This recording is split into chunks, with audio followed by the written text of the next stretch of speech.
Hey there folks, back at you with another video. Working on this case 1845C once more. Today, or in this series, we're just gonna do, or in this video, that's part of a series, so check out the others. We're just gonna do a bunch of maintenance stuff, little things. So already got the oil drained, put a new filter on there, so we're gonna do an oil change. We're going to change the lights out. Fuel gauge, already got the fuel gauge installed, but I'll explain to you everything I've done right there. I'll explain to you what I've done to make that work. I'm still waiting for the alternator to show up, but as soon as it's here, we'll change that out. We'll grease everything through. So yeah. It's a long list of little things that needs to be done. The only major job still is going to be the parking brake, but I'm going to have to order a bunch of parts for that, because there is, and I'll show you in this video, there's just absolutely nothing there for the parking brake, so that's going to be expensive. So anyway, so yeah. Here we go. Please like and subscribe. Helps the channel out a lot and don't cost nothing.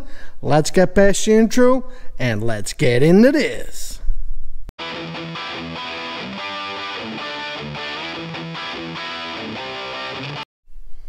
Alright, oil change. So right there's the bottom.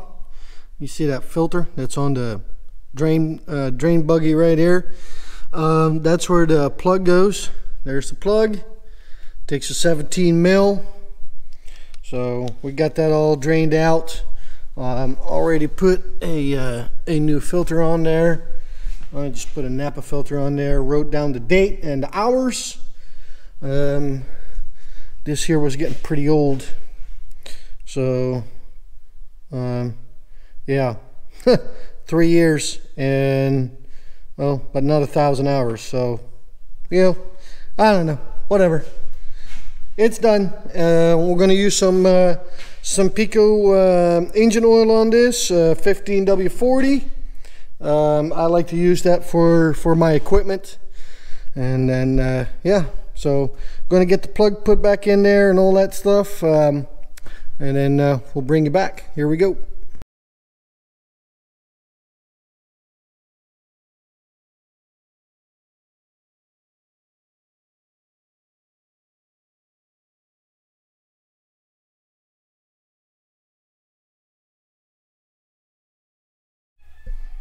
All right, oil is all done. So we'll get started on the lights. I'll show you what I got, and then we'll go from there. So be right back. All right, I had to do some finagling. Give me 1 second. I'll show you first. I'll backtrack on how I did it. I'll show you first that I've got the lights to work now.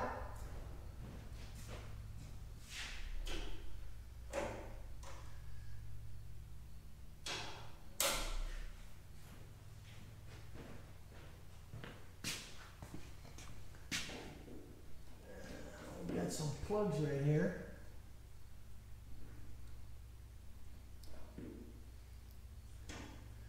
So this wire here was dangling, and that's the hot, which needs to go,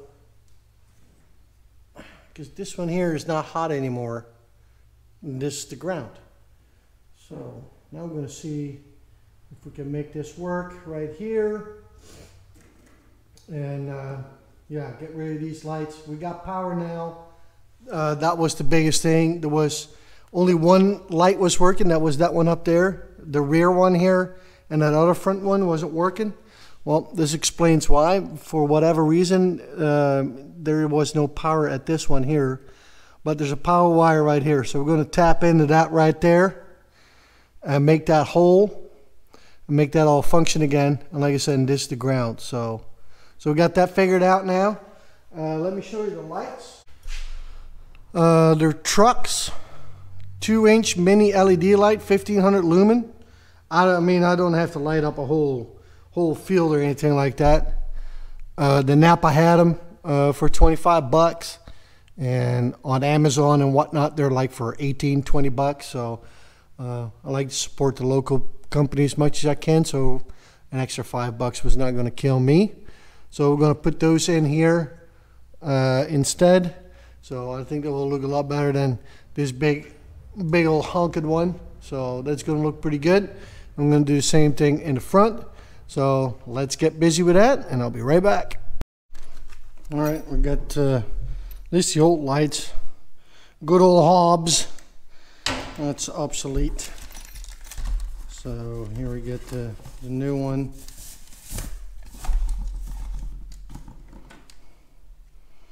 And there's that. It's sure cute, you know that? I like it. And then this is the mounting hardware. Some Jap junk, Allen wrench, whatever. Alright, there's that. So I got my drill right here. These are the Cornwells. So I'll show you how well they do. Here we go.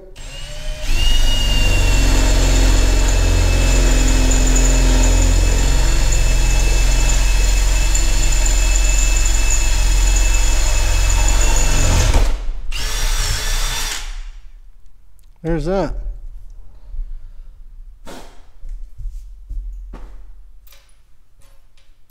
See, these brackets, they only go on there with the light. Only one way. See? So right there you run into a snag on the back side. So drilling the hole through the roof is just as easy.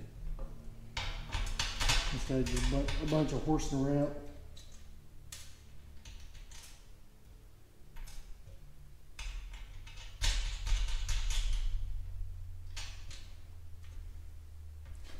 I'll put this in here.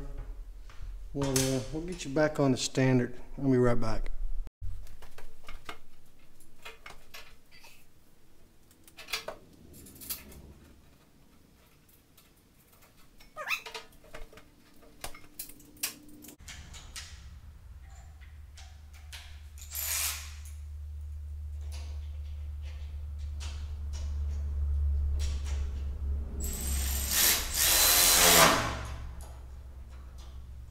And people say, oh, you'll never use a 1/4 inch.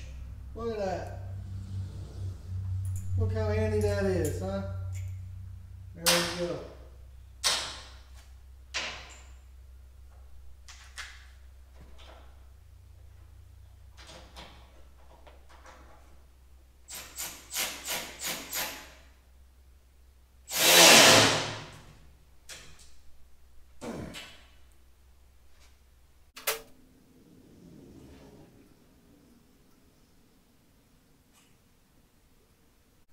Okay, here we go. Quick show.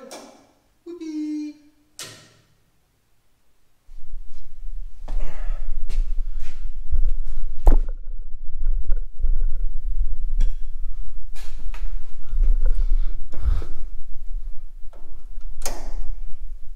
Look at that. That's creates quite a bit of light.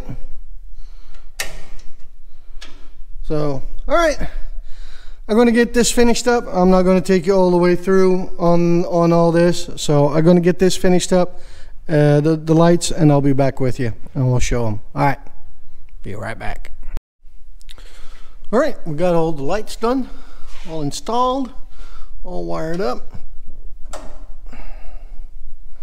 One in the rear works as well. So now we got that done. Let me show you this first. This is on the fuel gauge. What I've done there,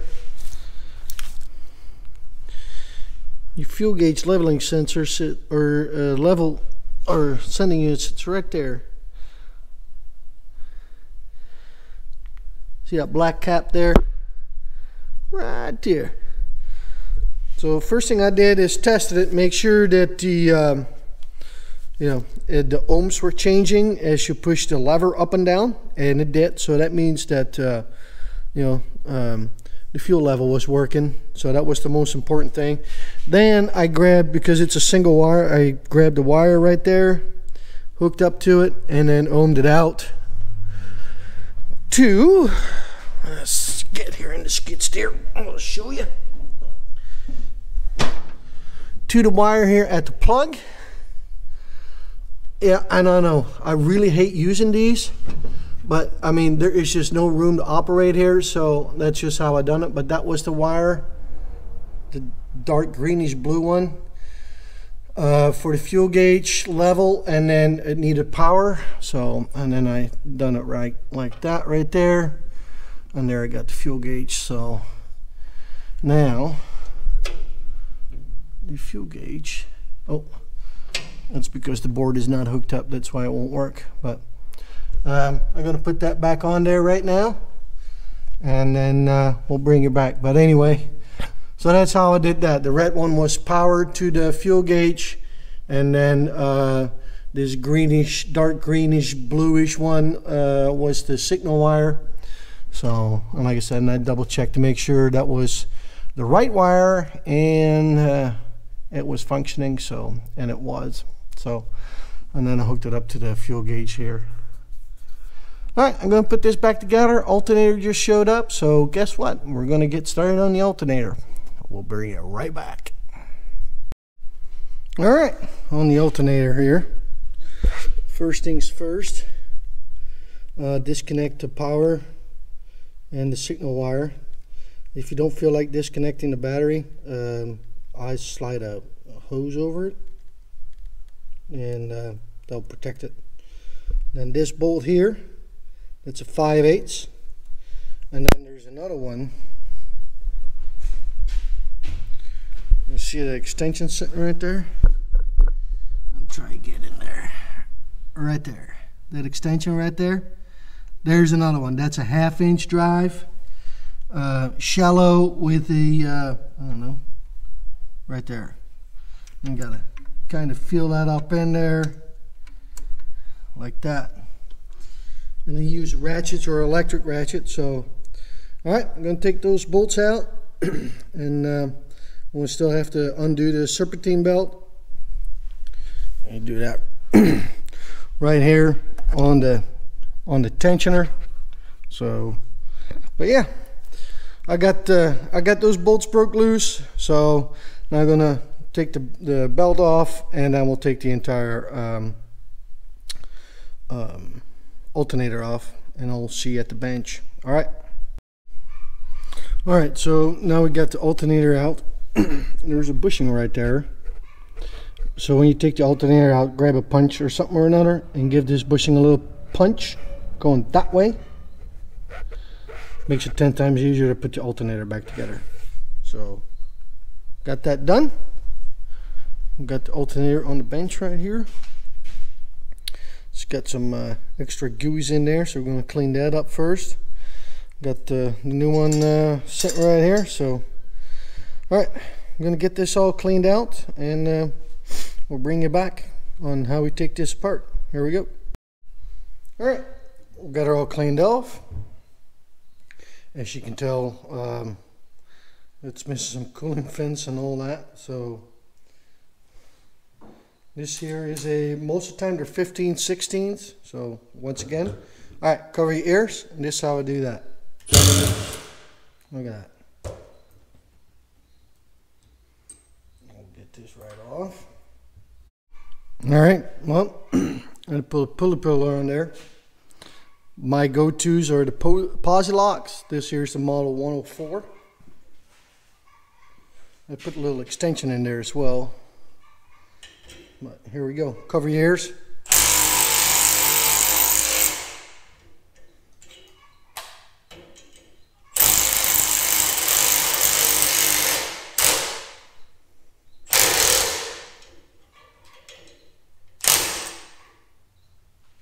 See, and this is the cool thing about the posi lock. Look at that. It just stays on there. Don't have to worry about it. Looks like this this alternator is keyed. You don't see that a lot. At least I have not, especially not on farm equipment. Most of the time it's just a straight shaft, and it's been put on with tension. So, but anyway, I need to make some more room there. So hold on, give me 1 second. I'll be right back. Yep, I'll put another extension in there.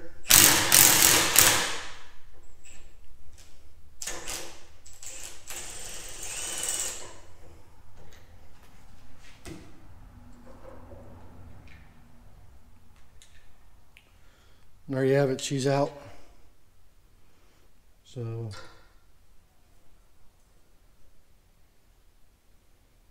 all right, we'll be right back and bring it over to the other bench. We'll install it. All right. Well, I guess this pulley is not designed for a keyway. So here's the keyway here on the new one. We're going to take that off and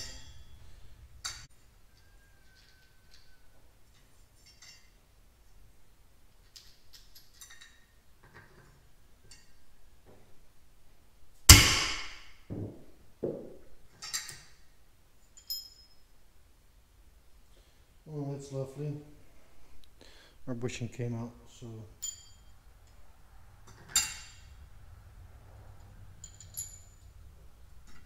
there it goes. Back together.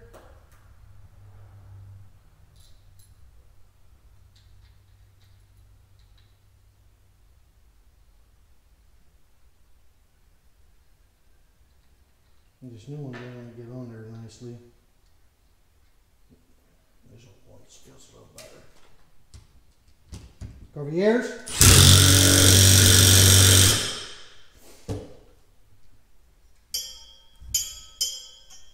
What are we hitting?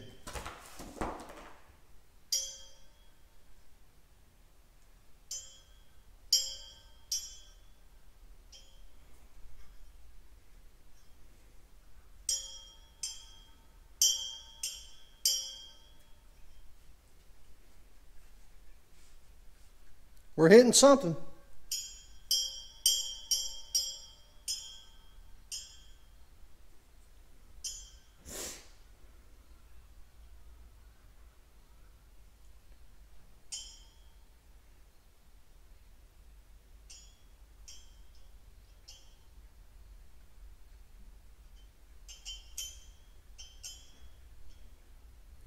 Right there. Yeah.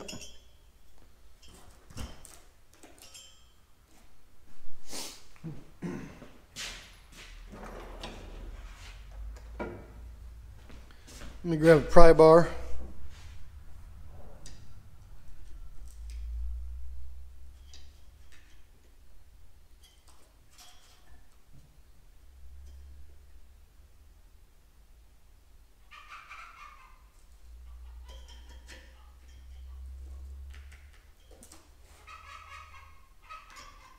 There are a couple more that are getting really close here. So, okay, that looks a lot better.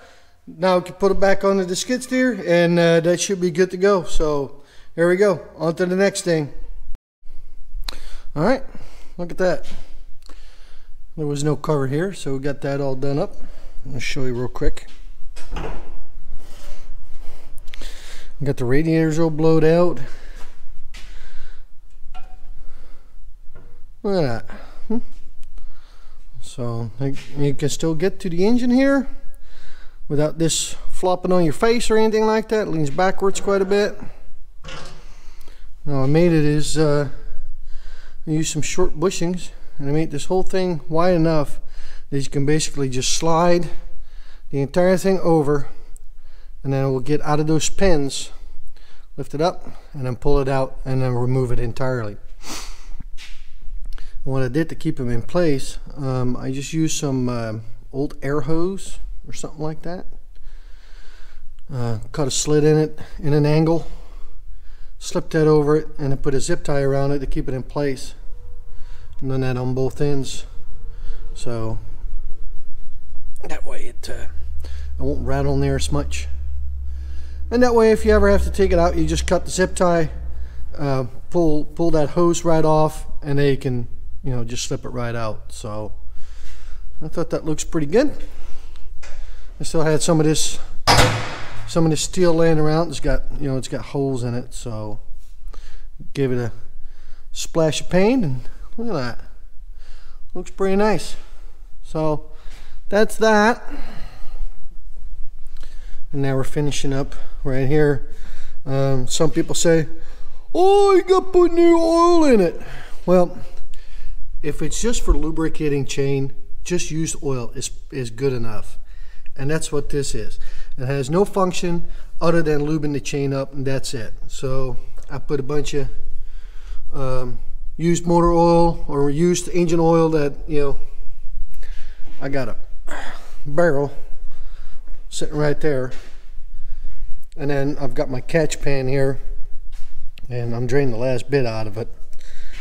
So just make sure you don't overfill these. The chain is just covered. That's what I got there.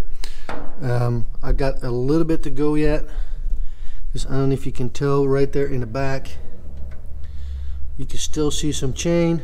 So that's the only thing left to do, and then grease everything up, but I'm not going to bore you with that. So now the only thing left to do on this is the parking brake.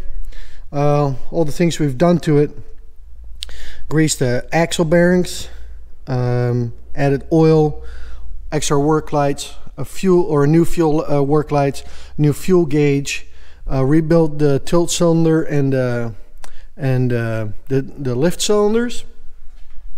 We've done a full oil change here in the back for the Cummins, new alternator. So yeah, I cleaned up the wheels a little bit. So yeah, we got actually quite a bit of stuff done. Tensioned up the drive chain on one side. Everything else was pretty good. So here we go. That is so the only thing left is the parking brake. And when I'm getting ready for that, we'll bring you along for that journey. So that's that. All right, folks. Please like and subscribe. Helps the channel out a lot and don't cost nothing. And we're going to catch y'all on the next one. Peace out.